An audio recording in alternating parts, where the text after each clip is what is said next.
Hello friends, back to my YouTube channel adventures of Sreehari. ഇന്ന് നമ്മൾ skating shoe ഇട്ടേക്കുവാണ്. കൂടെ കേശിക്കുട്ടനുണ്ട്. നമ്മൾ സ്കേറ്റിംഗ് ഷൂ നമ്മുടെ ഇൻലൈനാണ്, മറ്റേതുപോലത്തെ അല്ല. നമ്മൾ ഇതിൻ്റെ അൺബോക്സിങ് വീഡിയോ ഒക്കെ ചെയ്തതാണ്. അത് കാണാത്ത കൂട്ടുകാരൊക്കെ പോയി വേഗം ഒന്ന് അത് കാണണം. അപ്പോൾ ഗൈസ്, നമുക്ക് ഇതൊക്കെ ഒന്നിട്ട് പ്രാക്ടീസ് ചെയ്യാൻ സ്റ്റെപ്സാണ് ഇന്ന് പറഞ്ഞു തരാൻ പോകുന്നത്. ഞാനിവിടെ സ്കേറ്റിംഗ് ഒക്കെ ചെയ്യേണ്ടതിൻ്റെ വീഡിയോ എനിക്ക് എടുക്കാൻ പറ്റിയില്ല, കാരണം ഇതിട്ടിട്ട് ഓടിച്ച് കഴിയുമ്പോഴാണ് ഞാൻ ഈ വീഡിയോ എടുക്കുന്ന കാര്യം ഓർക്കുന്നത് തന്നെ. അപ്പോൾ ഗൈസ്, നമുക്കിതൊന്ന് ട്രൈ ചെയ്തു. ഓക്കെ, നല്ല പാടാണെന്ന് എനിക്കറിയാം, പക്ഷെ ഞാൻ ഇതുവരെ മറന്നിട്ടില്ല. എനിക്ക് നല്ലൊരു കോൺഫിഡൻസ് ഉണ്ട്. അപ്പോൾ ഗൈസ്, നമ്മളിന്ന് ഇൻലൈൻ സ്കേറ്റ്സ് എങ്ങനെ ഓടിക്കേണ്ടതെന്നാണ് പറഞ്ഞു തരുന്നത്. ഇപ്പം ഞാൻ ഇവിടെ ഓടിക്കാനൊക്കെ നോക്കുന്നുണ്ട്. സ്റ്റെപ്സ് പറഞ്ഞു തരാം. ആ കാൽ നമ്മൾ അടുപ്പിച്ച് വച്ചിട്ട് നമ്മൾ സാധാ സ്കേറ്റ്സൊക്കെ ഓടിച്ച് പരിചയമുള്ളവരാണെങ്കിൽ സിമ്പിളായിട്ട് പഠിച്ചെടുക്കാൻ പറ്റും. അതിനാൽ നമ്മൾ കാലിൽ അടുപ്പിച്ച് വെച്ചാൽ നമ്മൾ ഒരു സിറ്റപ്പ് പൊസിഷനിൽ ഇരിക്കണം, എന്നിട്ട് ചെയ്യണം. അതാണ് നല്ല ടെക്നിക്ക്. പിന്നെ നമുക്ക് വേണമെങ്കിൽ ഞാൻ സ്റ്റാർട്ടിങ്ങിൽ പറഞ്ഞ തന്നെ മെത്തേഡ് നിങ്ങൾക്ക് യൂസ് ചെയ്യാം. കൈ എവിടെയെങ്കിലും ഹൈറ്റുള്ള സ്ഥലത്ത് പിടിച്ചിട്ട് നമ്മൾ കാല് അങ്ങോട്ടും ഇങ്ങോട്ടും പൊക്കുന്നത്, ആ മെത്തേഡ് നിങ്ങൾക്ക് വേണമെങ്കിൽ യൂസ് ചെയ്യാം. അത് രണ്ടും നല്ല മെത്തേഡാണ്. ഇതിൽ ചെയ്യാൻ പാടുള്ളൊരു പണിയാണ് ക്രോസ് സ്റ്റെപ്സ്. അതാണ് ഞാനിപ്പോൾ ചെയ്തുകൊണ്ടിരിക്കുന്നത്. കേശുക്കുട്ടനിടയ്ക്ക് ഒന്ന് ഹായ് ഒക്കെ പറയുന്നുണ്ട്. ഞാനിപ്പോൾ സിറ്റിംഗ് പൊസിഷനിലാണ് ഇരിക്കുന്നത്. ഞാൻ പറഞ്ഞ് തന്നുണ്ട് കൂട്ടുകാർക്ക്. കേശുവിൻ്റെ പുറകേക്കോടെ ഇടിക്കുകയൊക്കെ ചെയ്യണ്ട. അപ്പോൾ ഗൈസ്, പിന്നെ നമ്മൾ സ്കേറ്റ്സ് ഓടിക്കൽ തുടങ്ങിയുണ്ട്. ഇതിൽ വേറൊരു സംഭവമുണ്ട്. അതില്ലെങ്കിൽ നമുക്ക് ഓടിക്കാൻ നല്ല പാടാണ്. അതിൽ ടീ ബ്രേക്കും പിന്നെ ബെൻഡിങ് പൊസിഷനുമാണ്. അതാണ് നമുക്ക് സ്പീഡിൽ പോകാൻ. ഇതാണ് ഗൈസ് ബെൻഡിങ് പൊസിഷൻ. നമ്മൾ മുട്ടൊക്കെ നല്ലോണം ബെൻഡ് ചെയ്യണം. ഈ വീഡിയോയിൽ കാണിക്കണം. ഇതുപോലെയല്ല, നല്ല പാടാണ് ബെൻഡിങ് പൊസിഷനിൽ നിന്ന് ഓടിക്കാൻ. പിന്നെ ക്രോസ് സ്റ്റെപ്സും കൂടി ആകുമ്പോൾ ഒന്നും നമുക്ക് ചെയ്യാൻ പറ്റണില്ല ഗൈസ്. പിന്നെ ഞാൻ ഇപ്പോൾ വന്നില്ലേ, ആ സമയത്ത് ഞാൻ ചെയ്തത് ടീ ബ്രേക്കാണ്. അതും നല്ല പാടുള്ളതാണ്. ഇതിൽ പക്ഷേ സിമ്പിളാണ്, മറ്റ് സ്കേറ്റ്സിൽ നല്ല പാടാണ് ഗൈസ് ചെയ്യാൻ. ഞാൻ ഇങ്ങോട്ടൊക്കെ അടുപ്പിച്ചൊക്കെ വരണ്ട്. ഇപ്പം ഞാൻ വളവിൽ ചെയ്തതാണ് ക്രോസ് സ്റ്റെപ്സ്. അതും ചെയ്യാൻ പാടാണ് ഈ സ്കേറ്റ്സിൽ. പിന്നെ ഈ സിറ്റിംഗ് പൊസിഷനിൽ നമുക്ക് ബാലൻസൊക്കെ ഇടയ്ക്ക് പോയിട്ട് നമുക്ക് ഇടിക്കാനൊക്കെ ഒരു ചാൻസ് ഉണ്ട്. അതുകൊണ്ടാണ് ഞാൻ ഗേറ്റുമ്പോൾ സപ്പോർട്ടിന് പിടിച്ചത്, അല്ലെങ്കിൽ ഞാൻ വീഴും.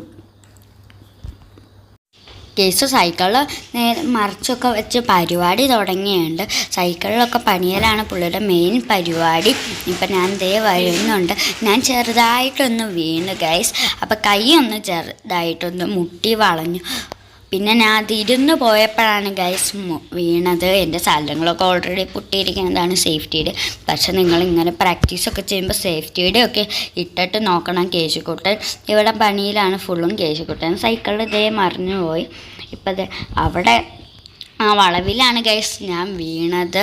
ഇനി ഞാൻ വേറൊരു കാര്യം ചെയ്യാൻ പോകുന്നുണ്ട് ഗൈസ്. അതെല്ലാവരും ഒന്ന് നോക്കണം. അതാണ് ഇതിൽ ഏറ്റവും സിമ്പിളായിട്ട് എനിക്ക് തോന്നിയത്, പ്രൊഫഷണൽസിന് പറ്റിയത്. അപ്പോൾ ഗൈസ്, നമുക്കത് ചെയ്യണത് നിങ്ങൾ നോക്കിക്കോ. കേശു ഇപ്പോൾ കമോണൊക്കെ പറയുന്നുണ്ട് ഗൈസ്. ഇത് തന്നെയാണ് ടീ ബ്രേക്കാണ് ഗൈസ്. ഇത് ഇപ്പം ഞാൻ യൂസ് ചെയ്തതാണ് ടീ ബ്രേക്ക്. അത് നല്ല സിമ്പിളാണ് ഇതിൽ ചെയ്യാൻ. പക്ഷേ അത് 4 വീലർ യൂസ് ചെയ്തവർക്ക് മാത്രമാണ് ചെയ്യാൻ പറ്റുള്ളൂ. ഞങ്ങൾക്ക് ഇവിടെ അധികം സ്ഥലം ഉണ്ടായില്ല. അതുകൊണ്ടാണ് ഗൈസ് എനിക്ക് സൂപ്പറായിട്ട് സ്പീഡിൽ ഓടിക്കാൻ പറ്റുന്നത്. അല്ലെങ്കിൽ ഞാൻ നല്ല സ്പീഡിൽ പോകുന്നതാണ്. നമ്മൾ സാധാ പോകുമ്പോൾ ന്യൂട്രലിൽ നിന്നിട്ട് ഒന്നും ചെയ്യാണ്ട് നിന്നിട്ട് കാല് പുറകിലോട്ട് വെച്ചിട്ട് ഡ്രാഗ് ചെയ്യണതാണ്. പിന്നെയും കേശുക്കുട്ടൻ എന്നെ വന്ന് ഇടിക്കുന്നൊക്കെ ഉണ്ട്. അത് ഞാൻ അങ്ങോട്ട് ക്ഷമിച്ച് കൊടുത്തേണ്ട് ഗൈസ്. ഫുള്ള് ഇടിക്കലും അടിയൊക്കെ ആയിരുന്നു ഗൈസ്. കേശു എൻ്റെ പുറകെ വരണ്ട്. ഇപ്പം ഞാൻ ചെയ്യുന്നതായിരുന്നു. ഞാൻ ന്യൂട്രൽ ഡ്രാഗ് എന്നൊക്കെ പറഞ്ഞു തന്നില്ലേ, അത് ചെയ്യാൻ ഇച്ചിരി സിമ്പിളൊക്കെയാണെന്ന് ഞാൻ പറഞ്ഞില്ലേ, നല്ല സിമ്പിളാണ് ഗൈസ്. അപ്പം ഗൈസ്, എനിക്ക് നല്ല ചൂടെടുക്കണ്ട്. അങ്ങനെ ഹെൽമെറ്റ് ഊരാൻ നോക്കിയിട്ട് വേണ്ടാന്ന് വിചാരിച്ച്, സേഫ്റ്റി അല്ലേ വേണ്ടത്. അപ്പം ഞാൻ ചൂടൊക്കെ ഒന്ന് സഹിച്ചു ഗൈസ്. പിന്നെ ഞാൻ ഇവിടെ ഓടിക്കാൻ നോക്കുന്നുണ്ട്. ഈ സ്കേറ്റിങ്ങിൻ്റെ സാധനങ്ങളൊക്കെ ഇടുമ്പോൾ നല്ല വേദനയും എടുക്കും, ചൂടും ഒക്കെ എടുക്കും ഗൈസ്. പിന്നെ ഞാൻ ടീ ബ്രേക്ക് പ്രാക്ടീസ് ചെയ്യുന്നുണ്ട്. സിമ്പിളാന്ന് പറഞ്ഞെങ്കിലും ചെറിയ പാടൊക്കെ ഉണ്ട് ചെയ്യാൻ. നമുക്ക് പ്രൊഫഷണൽസിന് അതൊക്കെ സിമ്പിളായിട്ട് ചെയ്യാൻ പറ്റും. പക്ഷെ ഞാൻ അത്രയ്ക്ക് പ്രൊഫഷണൽ അല്ല ഗൈസ്. ഞാൻ മീഡിയം കൂടിയും ആയിട്ടില്ല. ഞാൻ ഒരു നോർമൽ ലെവൽ സ്കേറ്ററാണ് ഗൈസ്. എനിക്ക് അത്രയ്ക്ക് ചെയ്യാനൊന്നും അറിയില്ല. അതുകൊണ്ടാണ് നിങ്ങളെ ഞാൻ പതിയെ കുഞ്ഞി സ്റ്റെപ്സ് വെച്ച് പഠിപ്പിക്കുന്നത്. കേശുക്കുട്ടനാണെങ്കിൽ സൈക്കിൾ മാറ്റി വെച്ചിട്ട് എൻ്റെ പുറകെ വരുന്നുണ്ട്. ഞാനിപ്പോൾ വളവിലൊക്കെ ഫുൾ ക്രോസ് സ്റ്റെപ്സാണ് ചെയ്യാൻ പാടാണ്. ഇപ്പം ഞാൻ പതുക്കെ ഒരു കാലകത്തി വെച്ച് ചെയ്യുന്നില്ലേ, അതിൻ്റെ പേരാണ് ഗൈസ് സിക്സ് ആക്ക്. അതും ചെയ്യാൻ നല്ല സിമ്പിളാണ്. കാല് ജസ്റ്റ് അകത്തി കൊടുത്തിട്ട് ഫ്രണ്ടിലോട്ട് ബെൻഡ് ചെയ്താൽ മതി. അതും സിമ്പിളാണ് ഗൈസ്.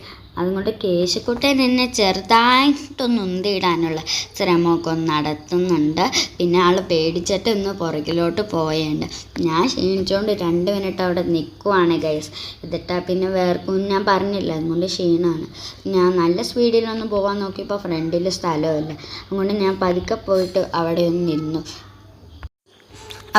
അപ്പം ഗൈസ് ഞാൻ വീണു എന്ന് പറഞ്ഞില്ലേ, അതാണ് കേട്ടോ ഗൈസ്. ഇതിന് ആ സിറ്റപ്പ് പൊസിഷനിൽ പോയിട്ട് വളയാൻ നോക്കിയതാ, ഫ്രണ്ടിലോട്ട് അങ്ങ് വീണു ഗൈസ്. പിന്നെ വേറൊരു പ്രാവശ്യം കൂടി വീണായിരുന്നു ഗൈസ്, സ്റ്റണ്ട് ചെയ്യാൻ നോക്കി. ഇപ്പോൾ എന്നിട്ട് ഞാൻ പറയുന്നുണ്ട് ഞാൻ വീണു എന്നൊക്കെ. പിന്നെ ഞാൻ ഒന്നോടെയും പോവാണ് ഗൈസ്. അപ്പം ഗൈസ് നമ്മൾ 2ാമത്തെ പ്രാവശ്യം സക്സസ് ആയുണ്ട്. ഞാൻ ദേ വരുന്നുണ്ട്. അപ്പം ഗൈസ് നമ്മുടെ ഈ വീഡിയോ ഇഷ്ടമെങ്കിൽ ലൈക്ക് ചെയ്യുക, ഷെയർ ചെയ്യുക.